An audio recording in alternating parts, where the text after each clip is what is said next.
Oi, eu sou Charlie Kirk e eu acredito que é possível dialogar pacificamente com quem pensa diferente de mim. Prove que eu estou errado.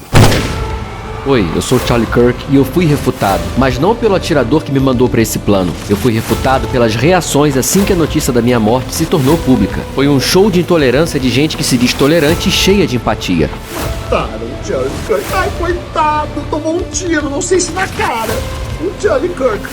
Duas filhas pequenas. Que bom as filhas dele. Que bom.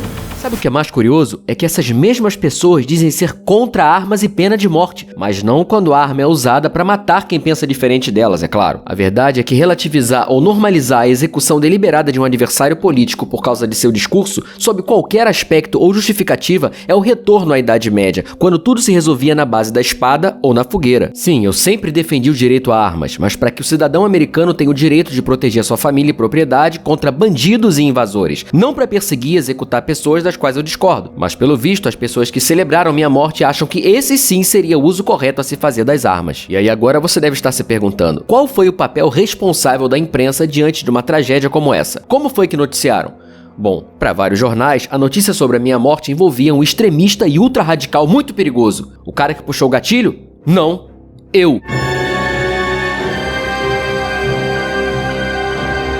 E quanto aos comediantes que vivem sendo perseguidos pelo politicamente correto? Estão absolutamente liberados para fazer piada com a minha morte, sem nenhuma censura, sem nenhum discurso afetado de sinalização de virtude para tentar calar. E tudo bem, mas por que quando é controlado, tem escândalo, cancelamento e criminalização? Eu devo lembrar que ódio político não é exclusividade dos meus adversários. No meu campo ideológico também existe gente que comemora a morte alheia e que vê beleza na execução de adversários políticos. Mas convenhamos, quando a vítima é alguém do meu campo, sempre tem aquela passada de pano de imprensa, tribunais e classe artística. Para esses, não há extremismo de esquerda, apenas de direita. Toda manifestação violenta contra o meu campo é sempre minimizada, romantizada ou até ignorada. Já a pessoa do meu campo que se comporta dessa maneira tem a vida arruinada, perde emprego, redes sociais e pode até ser presa. O incentivo à violência política às vezes pode ser muito discreto e insidioso. Já repararam que sempre existe alguém com transtorno mental para fazer o serviço sujo? Você deve estar se perguntando, como essa gente é recrutada? A minha resposta para isso é, eles não são recrutados, simplesmente porque não precisa. O plano é dizer primeiramente para todo mundo que todo fascista deve morrer. Depois, desumanizar os adversários chamando todos de fascistas. Repetem isso todos os dias, até que algum louco com iniciativa vai entender o recado